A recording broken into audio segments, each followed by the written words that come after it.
G'day trendsetters, Greg here from Fishbait Films, and you've caught me working again, which is unusual. But anyway, today we're going to talk about turnouts, and here's one, and how to keep them accurate and reliable on your model railroad. And since I work on the real ones, I've got a little bit of knowledge and a bit of background on how they should be done. So let's go and have a look at this one, and then we'll go back to the layout.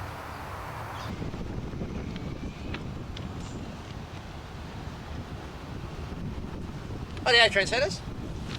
Switch rail, stock rail. Now, of course, it's very important that our switch rail houses up nicely against the stock rail so the flanges don't pick on the way through. That's very important. But what's more important is the other end, down at the frog. Well, I feel it's more important, so let's go down and have a look at that.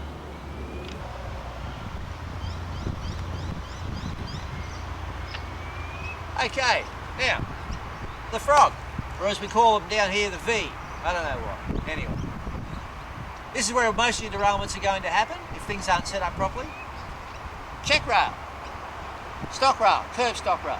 Now, this here on the newer turnouts isn't even rail, this is actually a piece of steel, and it's actually higher than the stock rail. Where the older turnouts, this is just a piece of rail, but the newer ones have a piece of steel here which is higher to catch the flange more and to help in case the wheel lifts or something like that, so they're even more safer. Now, the importance of having all your axle sets gauged correctly is right here. This is where wheel gauge is critical. What this track does here, or this check rail here, is not just for show. What it does is your flange is rubbing here, flange is rubbing here. This check rail makes sure that this flange here doesn't come through and pick on the point of the frog here. So if your wheel sets are out of gauge and they're too wide, what will happen is when this comes through here, your flange on this side will pick the frog. Derailment, trendsetters. So it's crucial that all your wheel sets are engaged. So when they come up to the check rail here pulls the axle this way, and you will see it actually being pulled across this way, like in the real things, and pulls the flange away from this point here, so it can go smoothly through the turnout. That's very critical for real trains, very critical for your little choo-choos at home. So, very important. Check rail, frog, this is where your gauge has to be important. Also, if your wheel sets are too skinny, what will happen when it comes up to your check rail? Now, Vinny, you're paying attention? When it comes up to your check rail, it will pull it over and you'll actually get jammed in between here. And that can stall your locomotives and derail them, your freight cars as well. So there you go. Very important. So let's go and have a look at the model one, and we'll show you how to set them up.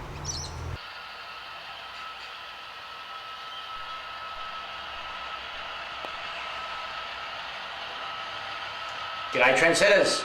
Now, due to the magic of television or video, we're back in the layout. And before we get started, I thought I'd show you just something very quickly. See this shirt here? Still plays with trains. Now, some of you may recognise this shirt on the West Coast, maybe. A friend of mine went to the California State Railway Museum, picked it up for me. There it is there. There you go. Sexy time.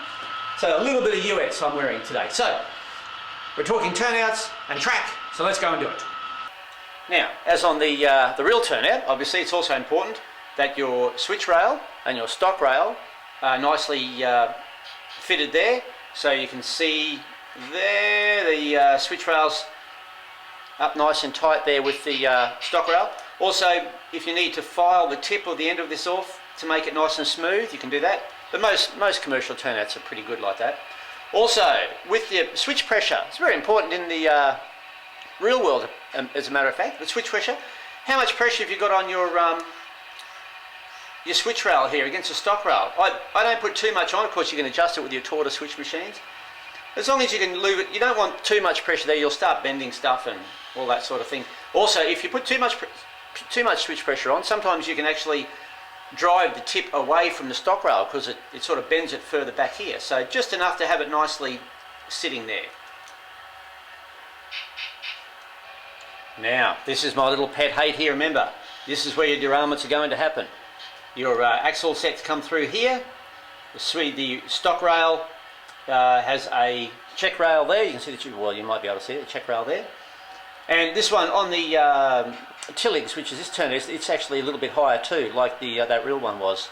So it's not actually rail, it's actually bent steel, or bent, supposedly a bent bit of steel. Now, I can feel that check rail pulling that axle set over, and no matter how hard I push, I'm actually pushing this way, that way, as hard as I can to try and get it to pick on the frog, and it's not going to because the check rail is pulling it over. Whoops, I just lifted it off there.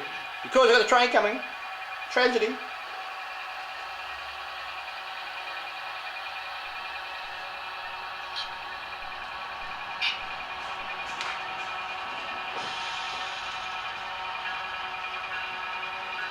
Bit late for the bell, buddy.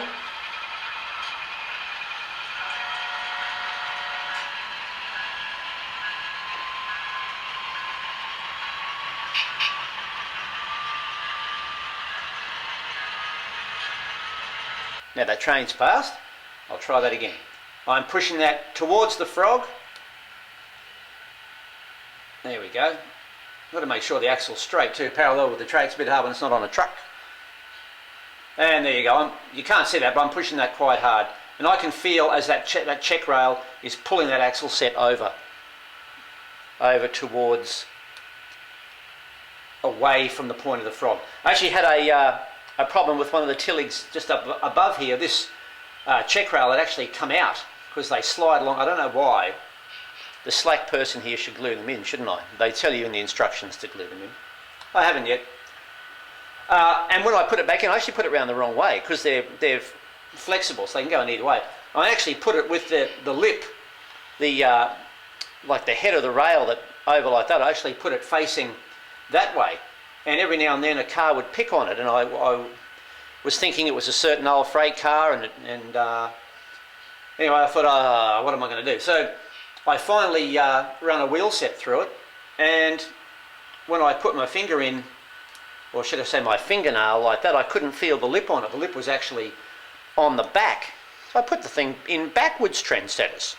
So it was just, you're talking a mil or even half a mil, and that was enough to allow the axle to go over and pick on the frog. And it only did it on the first few cars of a long train when the train was under more tension, because it was actually stringlining and it was pulling towards the frog rather than being pushed towards it. So there you go, it's another little thing. So another thing with turnouts. So we've done our switch, we've done our frog. Another thing is to make sure that your turnouts are level.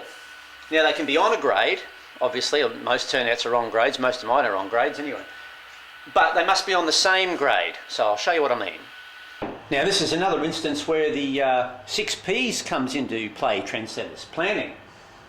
There's a turnout going here, off the passing loop to create my reversing loop in here. Now, this was going up a grade, but I needed this track to, this one here has to go down grade almost straight away so it can get back to the correct level at the other end. So you have the situation where you've got the track going up and this one going up and this one going down. So you're going to have a situation, like this. You can't put a turnout in here and expect it to go sort of from up to down like that where the turnout is. You're going to have some problems, and I see it on layouts quite a lot, and it annoys me, trendsetters. There's nothing worse than seeing a turnout that's unlevel and rough, because you're going to have problems. And our trains don't have suspension like the real ones, so we have to be even more careful. So how do we fix this? Well, there's two ways of doing it. I could either continue this road here in an upgrade and then slowly level it out and then bring it down to a downgrade, but I didn't have enough room, I didn't have enough length on this road here to do that. I was pretty well right. I've had to go on to 2% or even a tiny bit over 2% to get down to the lower grade, but it's only for 3 metres, so it's not a big problem. So I didn't have time to go up and then down again. So what I did was, this piece of ply here is actually level. So the grade comes up and goes level for a metre, and that's where the turnout is. And then at the end of this bit of ply, so just a little bit further back this way, this road starts climbing. This is level here, and then this one starts going down. So your turnout is level, comes up to the turnout, all that area there is level, one bit goes down off the divergent road, and the main line starts climbing. So your turnout is not having to go up and down, if you know what I mean, on the same grade. So that comes into planning as well. No problem obviously having a turnout on a grade, but not at a change of grade. Maybe that's what I should have said earlier. Now, just getting back on to what I said before about a turnout being smooth, especially across the frog here, it must be nice and smooth. And I wish I would have found Midwest Corkle earlier, because laying, as I mentioned in one of my earlier videos, laying, you can see this flexing here on this foam. Obviously that doesn't happen when the train goes across it, but when you're laying the turnout, it's really difficult to get your turnout level and nice and smooth on this foam. Or you just need to hit a nail in or a spike in too hard, and especially with these Tillig turnouts, they are very nice. I like them because they're heeless or a spring switch, but they are very flimsy. They're quite flexible. So you have to be very careful, but laying them on cork is a breeze, a lot easier. So that's another thing. The foundation for your turnouts must be nice and smooth and level. Now, another thing that drives me absolutely crazy that I see on clips, and I see it a lot at train clubs, videos and stuff like that, is trains stalling on turnouts. I hate it, trendsetter. I hate it. And there's really no need for it. With turnouts that the frog that's powered electrically, then there should be no reason for a train to stall on a turnout at all. With turnouts like this Pico here, that actually rely on the switch rail coming in contact with the stock rail to make the connection, it's quite easy, and I'll touch this subject when I get onto track cleaning in a few minutes. The Picos are quite good because they have quite a long contact area here. I don't like this flimsy little bit of pressed nickel silver that isn't rail, but it looks quite good. And Picos are indestructible. They go forever. And they do have quite a good contact area in here. But every little bit of crap in that, and they might not make contact. So this section here is dead, and it's quite easy to clean them, keep them maintained, but I don't have very much problem with them at all. Then the other option we have is like this micro-engineering turnout, which I quite like. I really like the fact that you don't need to muck around cutting sleepers up this end. They've got the exit rails here, well, the branches off quite long, so you don't have to muck around trying to cut sleepers into fit. You can just join your flex straps straight on. That's what I hate about the Picos. They finish right at the end of the turnout, and if you want the track sleepers to look good, you've got to mesh them in between, and it's a real pain. The micro-engineering and the Tilly to a degree are nice like that as well. What I don't like about the micro-engineering turnouts is they have a dead frog, so your switch rail is always connected to your stock rail, so you're not worried about connections up here. So as far as reliability like that, there's very good, there's no issue. You can put as much crap in there as you like. You're always going to have a live rail up to here on both sides and exiting, so you don't need to insulate the rails with insulating fish plates in the end of the frog here, which sort of makes them, I suppose that's DCC friendly. The downside to that is your frog is not powered, but it's only a small section, and most of the time that's not going to be a problem, unless you have maybe a small switcher And then of course when one truck gets on this section here, you're relying on the other truck to pick up power at the other end. And there could be a situation where, depending on where you put them, a truck may be over a dead section if you're going through a certain crossover or a crossing or something. But it's not really an issue. And also they do make it's easy. There's a little do-wacky-do under here you can just solder a bit of wire to and power that frog with your switch machine, whether it be a hand throw or a motorised switch machine. I do like the micro-engineering. They're not heeless. They've obviously got a pivot in the switch. The only other thing, they've got a great big gap here, and they haven't put a bit of insulating plastic in there. They've just left a gap. I don't know why they haven't put a bit of plastic in there, just for looks, and also to help insulate or something. But anyway, they haven't done that. But they are a nice looking turnout. They're quite solid.